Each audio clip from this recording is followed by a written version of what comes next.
Kam ir jānotiek tādam, lai cilvēks izpelnītos tavu necieņu? Es esmu nenormāli dusmīga. Es kādreiz dzirdēju, ka es kliedzu. Tu man iemācīji, ka ir tāda pirknāba. Pirknāba ir vesela parādība. Kurā partijā ir visvairāk pirknāba? Ir kaut kas, kas pārsniedz gaumas robežas. Es uzreiz domāju, kā 3 soļus uz priekšu, kā to var izmantot pret mani. Ko daudz ienaidnieku? Man pašai šķiet, ka nē. Bet tu ienīsti daudzus? Ir noteikti daudz cilvēku, kurus es necienu. Piemēram?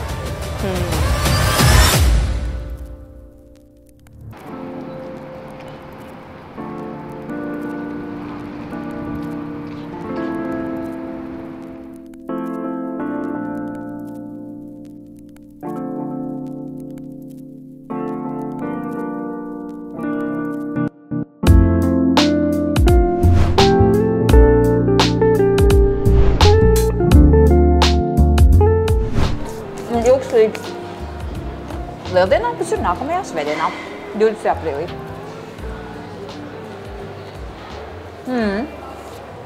Gavēt var dažādi, gan fiziski, gan morāli, vai ne? Jā. Katoļu baznīca arī aicina. Viņš ir trīsdaļīgs. Tā viena sadaļa ir atteikšanās, otra ir lūgšanas un žēlsirdības darbi. Vai, piemēram, ja katoļu baznīcas arhibīskaps ņem naudu no Krievijas, lai atbalstītu Savicku, vai viņš var gavējot atteikties no šīs naudas? Vai viņš var gavējot atteikties? Nu, kādā ziņā? Viņš var gavējot vai negavējot atteikties? Tu domā, vai no šī traipa? Vai viņš var nomazgāt šo traipu vai ko? Vai viņš var vienkārši no šīs atkarības attālināties, izmantojot gavējumu kā metodi? Ja viņš to dara apzināti, ja šī atkarība, nu mēs apzināmies, mēs esam atkarīgi, mēs esam tagad, ir organizācija, viņa ir atkarīga no finansējuma, kas nāk no Krievijas, kas ir toksisks. Ir arī citi finansējumi. Jā. Bet nu, ja mēs runājam par atkarību, vai ne? Ziedotāji arī baznīcām ziedo baznīcai. Tas arī finansējums.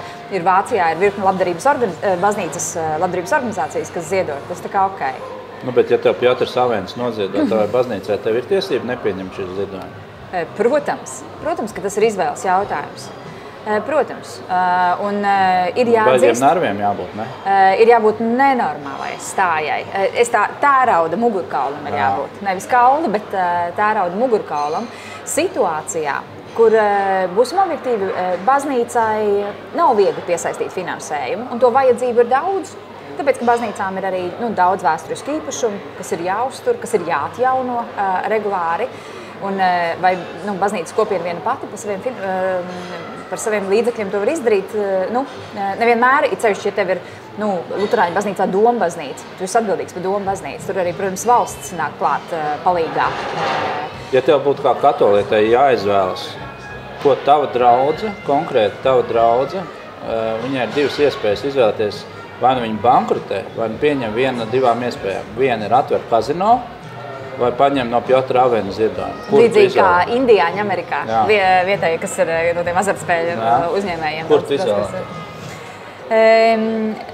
Zini kā, es gribētu ticēt, es neesmu bijis tādā situācijā, es gribētu ticēt, ka mēs atgrieztos pie pirmkristiešu pieredzes, kas reāli bez līdzekļiem, bet ar savu dzīvo cilvēku kopienu uzturēja šo ticības garu.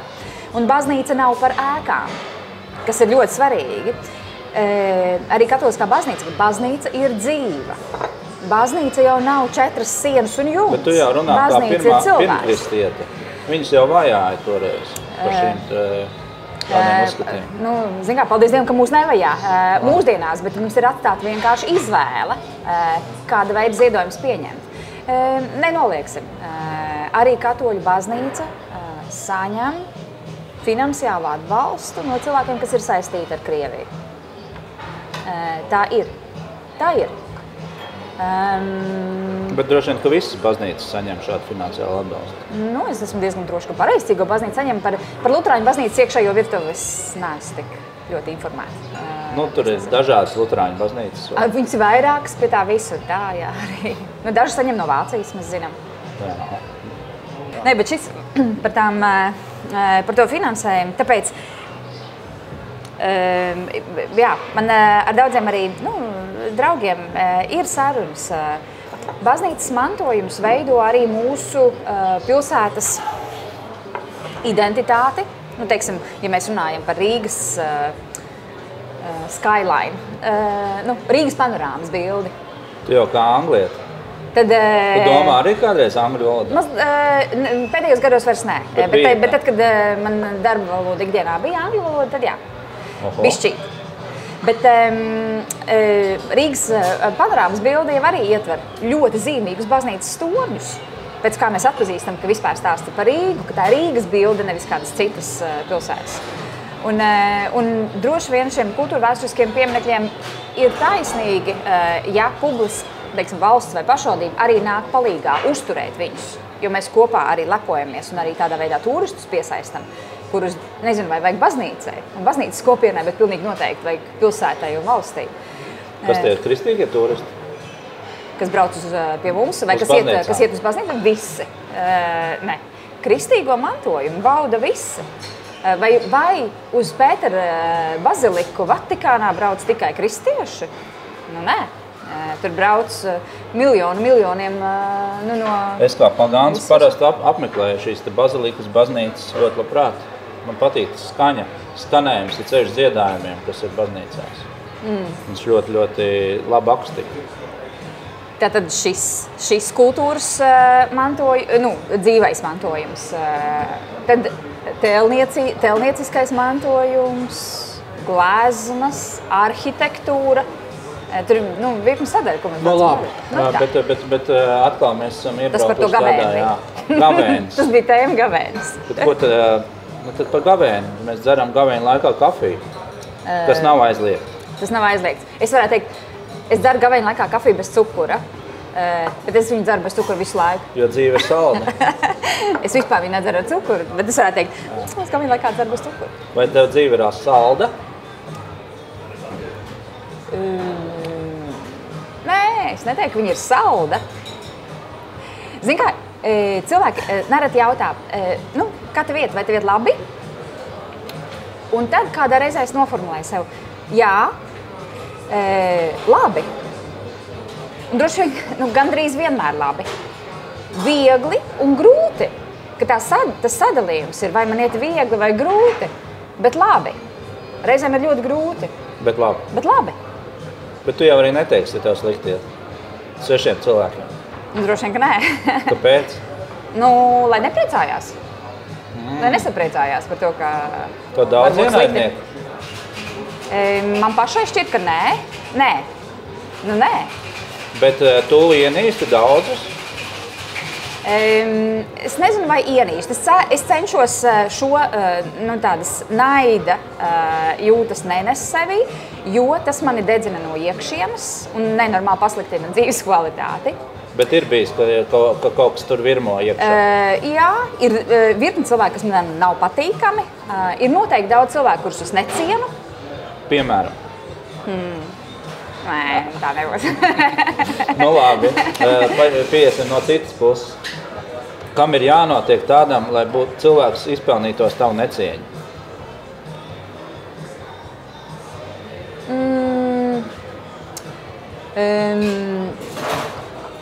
Jā, dažādas. Man ļoti nepatīk prastums. Nevis vienkāršība. Vienkāršība ir skaista un labi. Varbūt, bet prastums ļoti, ļoti nepatīk. Piedod par prastumu uzreiz. Kur tu redzi prastumu? Kādās īpašībās vai kādos apstākļos visbiežāk sev apkārt? Kur es ar to sastopos? Es ar to sastopos arī šajā savā dzīves posmā, kas ir politikā. Un prastums var, protams, slēpties arī aiz elegantām drēbēm un skaļiem amatu nosaukumiem. Jo, ja tas prastums ir iekšā, tad tās skaistās drēbes jau to nenoslēp īsti. Bet to var noteikti pamanīt runas veidā, kaut kādās uzvedības manierēs. vai tas cilvēks ciena vai neciena, vai uzskata par vērtību savus līdzcilvēkus vispār, rēķinās ar viņiem. Daudz prasta cilvēku ikdienā nākas sastapt. Jā. Un kā tu tiec tam pāri? Lai cilvēki tev apkārt nejustu, ka tu it kā esi iedomīga vai tāda pāri stāvoša pār citiem. Jo tas jau var nav būtiski politiķiem. Nu, privātajā dzīvē arī publiska amatpersona saglabā tomēr iespējas izvēlēties, ar ko tu pavadi kopā laiku, ar ko nē.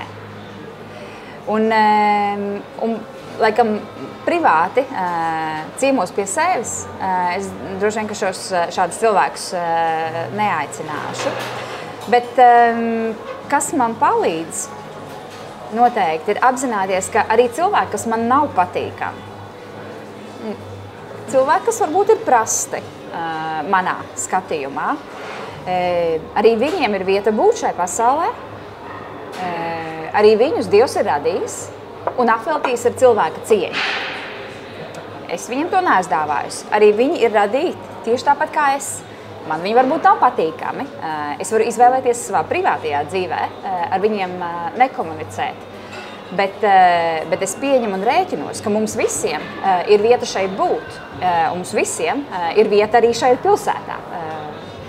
Un vai es to varu tikai savā spēkā? Droši vien nē. Un jāsaka, ka lai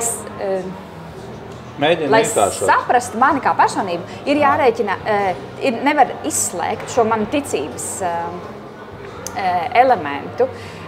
Bez ticības man arī īsti nesaprast. Tātad, lai iepazītu Lindu Ozolu, ir vispirms tev jānotic. Nav obligāti. Nē, tā arī ir ticība. Tu teici, bez ticības tev nevar iepazīt. Nē, ir jārēķina. Daļu manas personības veido kristīgā ticība. Labi. Kas ir tā otra daļa? To mēs tā kā jūtam, to kristīgās ticības Lindu. Bet kas ir tā otra? Tur jau ir kaut kādi dotumi no dabas, kaut kāds dzīves pieredze, kas ir veidojusi personību. Manas pašas raksturs un darbs ar savām īpašībām, labajām un netik labajām. Tu vari nosaukt kaut kādas 3 labās un 3 sliktās savas īpašības? 3 labās un 3 sliktās īpašības? 3 labās un 3 sliktās. Es esmu pieklājīga. Pieklājīga un laipna. Tāpēc, ka tā ir, tas, man liekas, veido dzīvi estētisku, un estētikai ir nozīme manā dzīvē. Man ir spēcīgs gribas spēks. Un tie, par kuriem es uzņemos atbildību, tad līdz kaulam. Ej līdz galam. Ko nozīmē līdz galam? Kas ir gals? Gals būs jauns sākums noteikti. Principā tu nenodod. Nenodot un nepadoties. Tu uzņemies atbildību un tu nepadodies. Arī tajos brīžos, kad nav viegli, arī tajos brīžos, kad ir varbūt pavisam slikti, bet tu paliec blakus. Vai tie ir tavi ģimenes locekļi, vai citi tuvi cilvēki. Labi, un trešā labā īpašība? Nebija 3 jau. Bija 3? Man likās 2. Es teicu, laipni pieklājīga. Es teicu ar lielu gribas spēku. Ka es uzņem atbildību. Riktīgi uzņemos atbildību par savējiem. Un tad 3 sliktās. 3. Protams, visiem interesē vēl vairāk. Daudz vairāk, tas ir daudz interesantāk. Viņas ir, domāju, tagad jādomā, kuras drīkst atklāt. Kuras drīkst atklāt. Jā, tas nav jolka lietas tā izstāstīt kaut ko. Jā. Jo es uzreiz domāju, 3 soļus uz priekšu, kā to var izmantot pret mani. Jā. Un ko var izmantot pret mani, ko nevar izmantot pret mani. Pasaki 3 sliktās īpašības, kuras nevar izmantot pret tevi. Kaut gan visu jau var izmantot. Visu jau var. Bet es ļauj man iedzert kafiju bišķi.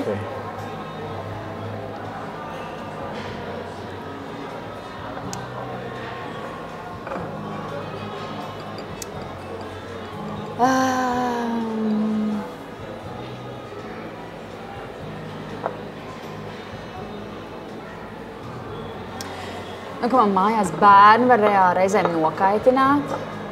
Un, kad es atnāku mājās, es cenšos savaldīties, bet pēc garām darbvietām es nevaru, reizēm es nevaru savaldīties. Darbā es laiku savaldos, bet tad viņi nokaitina, tad es varu. Tu bļauj? Tad es arī kliedzu, varu sakliekt. Es varu riktīgi sakliekt. Pēc tam tu pārdzīvo? Tu esi kādreiz dzirdējis, ka es kliedzu? Nē, tu man liekas, es dzirdēju. Mēs esam kaut kādā ziņā tev kolēģi, kā bērnu brīžam tavā priekšā. Nē, tā nav. Droši vien, tā nav. Nē, tu neesi uz mums kliegus. Es neesmu kliegus. Bet ir citi, kas kliedz. Bet tu vēl nē. Bet tas pie labajām īpašībām. Bet mājās, vai ne? Mājās, tajā drošajā vidē mēs parādam arī to savu īsto es. Nevis īsto es, bet arī savu negatīvo pusi. Mums katram viņa ir. Ir jau normāli, ka mēs darbā viņu visu laiku savaldam un apslāpējam. Ir kaut kādas uzvedības normas un kaut kas, ko no mums sagaida. Un tad tā ir tikai tā drošā vide, kur tad mēs bez bremzēm varam būt tādi, kādi esam, kas vienmēr nozīmē gan labo, gan slikto. Mājās attiecībās ar savējiem arī reizēm nav viegli atzīt savas kļūdas, tu kļūdies, vai ne? Arī tur it sevišķi attiecībās, piemēram, ar bērniem, tas ir pirmais, kas man nāk prātā. Un saprotu, ka bāc tam bērnam taisnība. Viņš saka, Klau, mam, bet tu tur teici tā, bet ir tā, vai tu darīji tā, tu teici tā, bet izdarīji savādāk. Un tu saproti, ka viņam ir taisnība. Un kā tu reaģē? Un atzīt to. Ir bijušas visādi situācijas. Protams, ka uzreiz tu tur meklēji tur visādi citādi, tur visādi citus vārdus un formulējumus un vēl kaut ko. Kaut kādā brīdī, kad tu nomierinies, tad jau ir ok. Tad jau es varu arī pateikt. Klau, tev jau bija taisnība. Māma, es kļūdījos. Un es zinu, kas ir pats svarīgākais, ka tas ir jādara, jo tu jau redzi arī tā bērna acīs, ka viņam tas ir svarīgi. Cik viņam tas ir svarīgi, tu viņam uzreiz esi vēl mīļāka mamma. Tajā brīdī, ka tu vari atzīt arī tās kļūdas. Bet vīram arī var atzīt kļūdu kādreiz. Vēl grūtāk. Nekā bērnam. Es nezinu, kam ir grūtāk vai vīram vai bērnam atzīt. Un palūk piedošanu vīram. Grūti. Vīram man viegli sievai, ne? Es nezinu. Man liekas, tā, ka es paskatos uz to no malas, man liekas, ka man vīram ir vieglāk. Bet zin kā, viņš ir tāds, man vīrs ir, viņš nevar sastrīdoties, viņš nevar ilgi klusēt. Es varu klusēt. Mūžīgi. Cik vajag. Un cik nevajag, ļoti ilgi. Bet tas ir baigi traki īstenībā, tam otram. Es zinu, ka tas ir traki, un es zinu, ka tas ir, ka tas rada nenormālu spiedzi. Tas ir tāds, tas nav terorisma veids, bet kā sauc? Šantāža. Šantāža arī. Psiholoģiskā šantāža. Jā, bet psiholoģiski nenormālu spiedienu izdari, bet uz otru cilvēku. Bet es varu ar spītību, viena īpašība, ļoti. Pret vīriem tā ir psiholoģiskā šantāža, jo vīri salūst, nespējot izturēt, un pirmie praprast piedošanu tajās reizēs, kad nav jāprast piedošanu, tikai lai smurks beigtos viņu. Un tad sievas vienmēr es. Tāds, man liekas, novērojams vienkārši, bet laikam tas tā ir notiek. Kaut kas tur ir, dabā tās atšķirības ir, bet šis templates, latviski izsakoties, strādā arī mūsu ģimenē. Labi, ka tas ir tikai ģimenē, nevis darba vidē.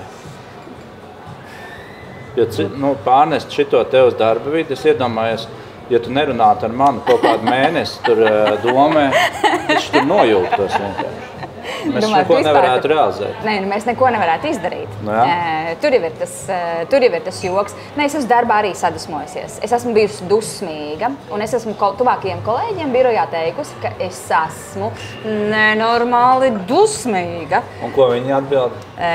Bet es jau nesaku tiem, uz ko es esmu dusmīga. Es to pasaku saviem tuvākajiem kolēģiem no sava biroja. Uz ko? Es esmu teikusi, bet nu tā, savaldīgi. Atkal. Bet, kad pateikt vienreiz tā ritīgi uzsprāgt, tad uzreiz momentāli rezultāts varbūt ir. Visi nobīstās un tā. Tu esi diplomāte vai ne? Es esmu diplomāte. Nu labi, bet mēs esam pie negatīvajām īpašībām. Atkal mēs esam pozitīvajām virzamies. Tātad pirmais bija nesavaldīgums mājās. Otrais bija... Nu, kā izsvalstās, jā. Spītība. Ļoti spītīga. Un vēl kaut kādu vienu prasās, ja vēl ir kaut kur izrots lūdzu. Jā. Citādas pa daudz tās labās. Ar nav labi.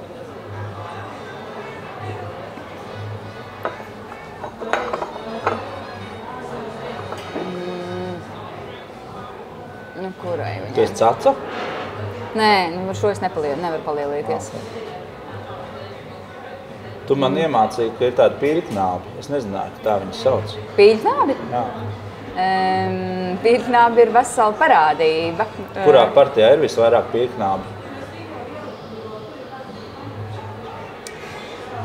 Tavuprāt. Bet čaus, droši vien, kā viņi tur saucās, tur tagad izveidoja vienu sarakstu, kur ir tikai sievietes.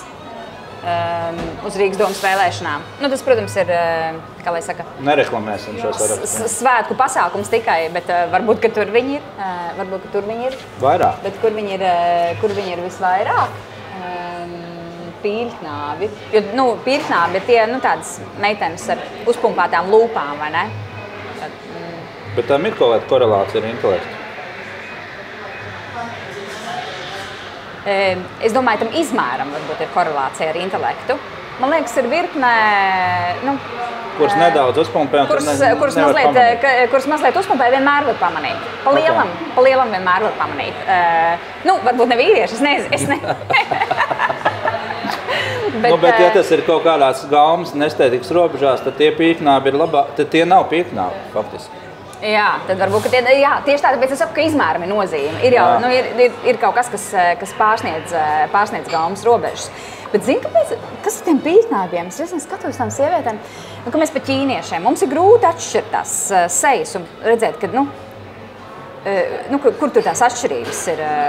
Jo visi Baltijā mēs skatāmies skaidrs, nu, kā Dāvis izskatās atšķirīgi no tur Māra un tā tālāk. Bet tad, kad ir pīļknābi un viss tur sašpricē, tad viss paliek vienādi. Un tas nav forši. Bet interesanti, ko tie pīļknābi par tevi domā? Tev nav kādreiz bijis tāda, nu, tu neesi izpētījis to, ko tie tādas tipa sievietes par tevi domā? Tu neesi sajutusi tādu negatīvu attieksmi pret sevi?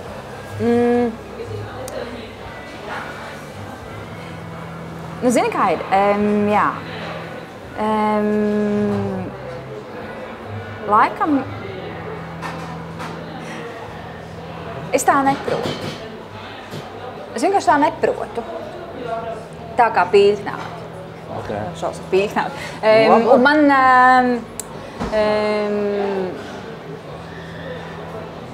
nav interesanti reizēm, kad tādās sarunās, nu, tajā vidē.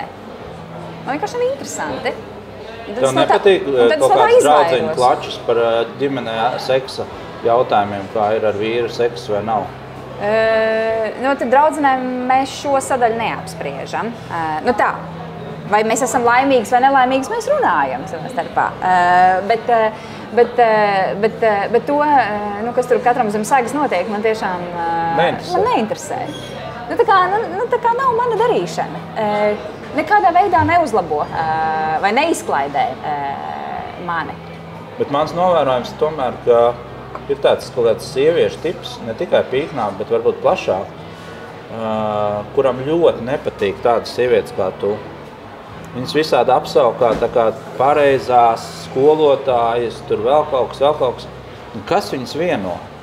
man tāda sajūta, tā ir tāda dzīves vulgaritāte vai kaut kāda tāda stīga, ka prasti dzīvo savu dzīvi, un tev mazliet skauž, ka kāds cits ir savu dzīvi mēģinājis sakopt visu laiku. Kaut kas ir no tā, ko tu saki, un to, ka mani nereti kaut kur publiski es arī redzu komentārus un visus negatīvos komentārus visādos sociālajos tīklos un par pareizo ir saukt un par skolotāju. Bet no skolotājas, starp citu, tur ir mazliet no mana gēna. Es esmu mācījusi, man nav pedagoģiskās izglītības, bet es esmu mācījusi vienu krietnu laiku angļu valodu, individuāli, grupās cilvēkiem. Un man patiesībā ļoti ir paticis šis periods. Tā kā manī ir kaut kas no skolotājas stīgas. Tas, ko es esmu iemācījusies izdarīt, ir pieņemt. Patīk vai nepatīk, es jau no sevis nevaru aizmukt. Un jā, visiem tiem, par ko es esmu bijusi atbildīga, krūšbērni, bērni, man šobrīd, un vispār visi jaunie cilvēki, kas nonāk manā radarā, man ļoti gribās nodot to, ko es zinu. Es tam kaut kādām grūtībām esmu izgājis cauri. Es jums pateikšu, paņemiet visu to, ko no manis var paņemt, un turpiniet darīt kaut kādas labas lietas. Pie tam, kaut kā šobrīd es arī ļoti labi apzinos, ka tas laiks, kamēr es vai tu, vai mūsu paudze, kamēr mēs varam ietekmēt lietas, viņš tiešām beigsies. Viņš nav briesmīgi garš patiesībā dzīvē. Un es gribu, lai tie jaunie cilvēki arī mācās to tādu uzņēmību un to atbildību radīt labu ap sevi. Palīdzot, atbalstot līdzcilvēkus, un veidojot to vidi. Tā kā no šīs skolotājas, tādā ziņā stīgas, es atzīstu, ka viņa manī ir. Es domāju, vai man sāp, ka par mani kādreiz arī tā negatīvi runā? Jā, protams, ka cilvēciski, es jau neesmu no betona, es esmu dzīves cilvēks. Protams, ka sāp.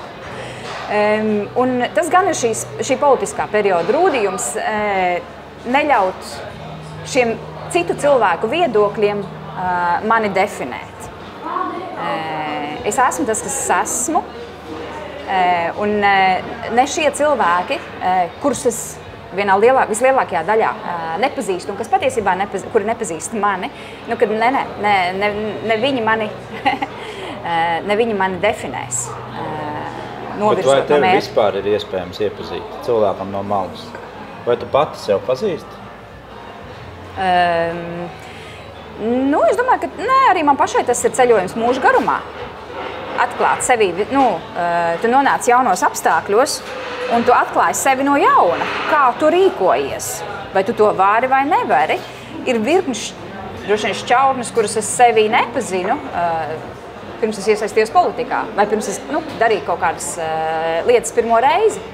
Tā kā tas viss ir izkāpšana no komforta zonas, un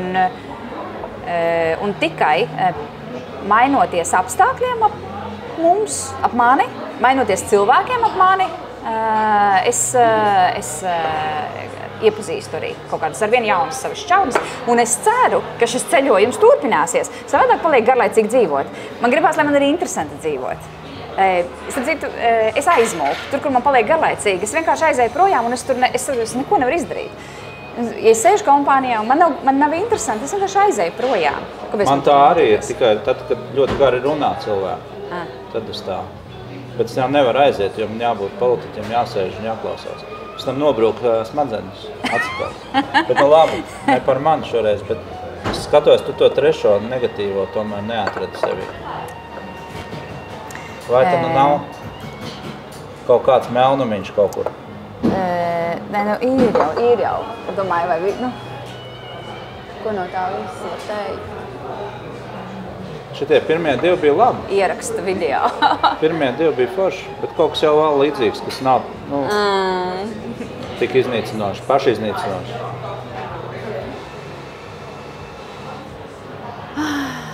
Kas ir tā Linda pirms kristietības un pēc kristietības? Tās ir divas dažādas Lindas vai tā tomēr viena Linda?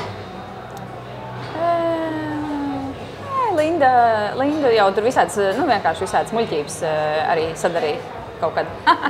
Kā jau visi. Kā jau visi, jā. Tieši tā.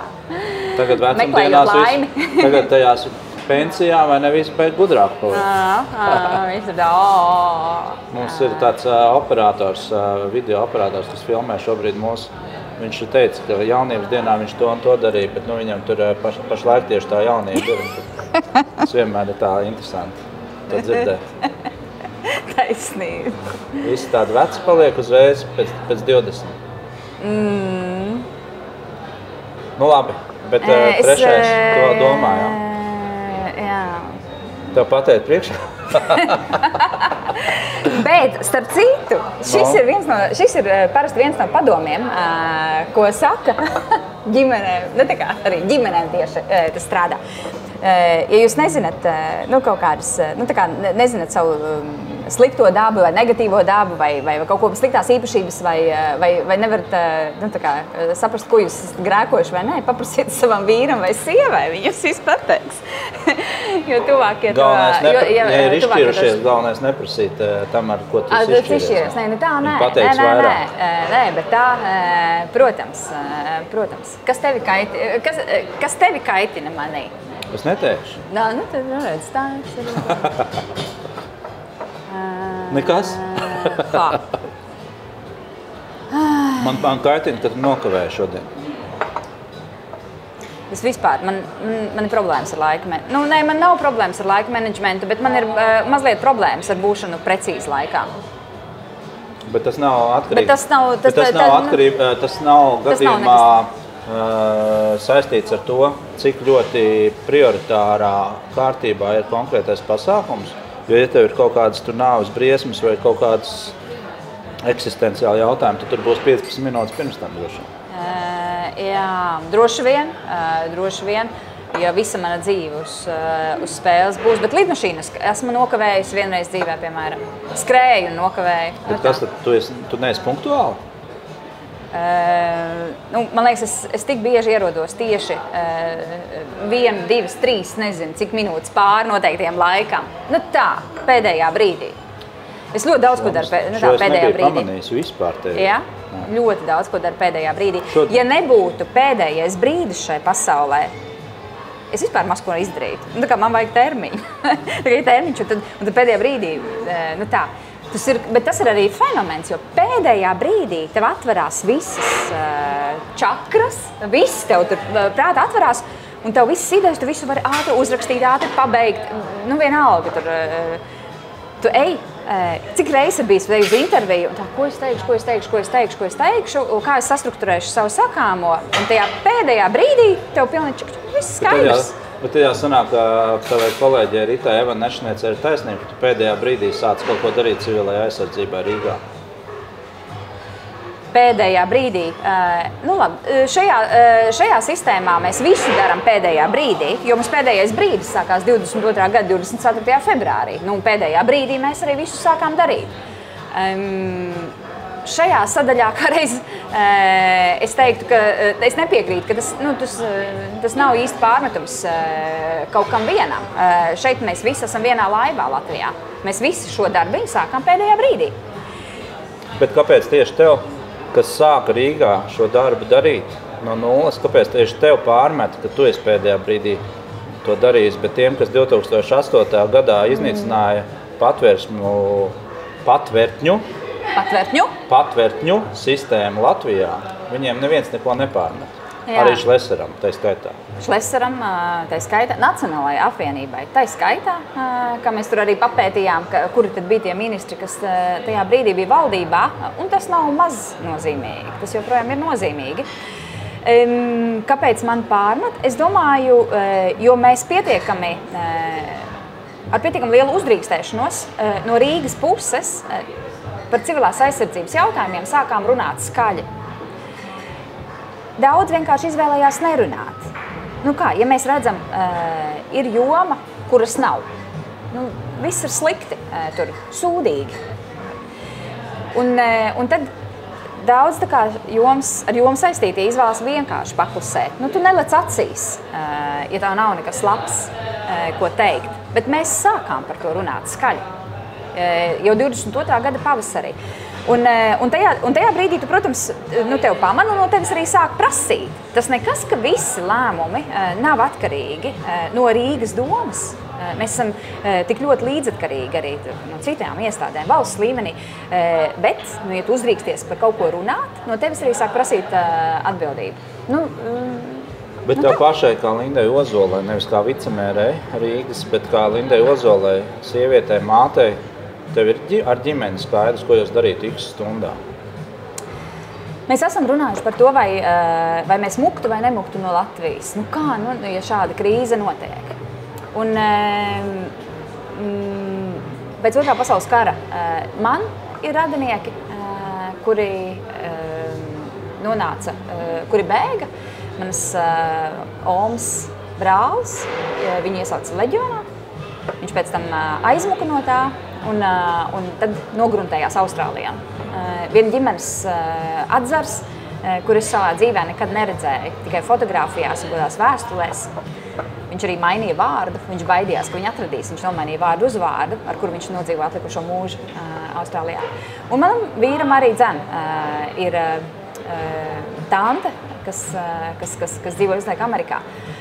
Un apmeklējot un domājot, man ir ļoti spēcīgas saknes.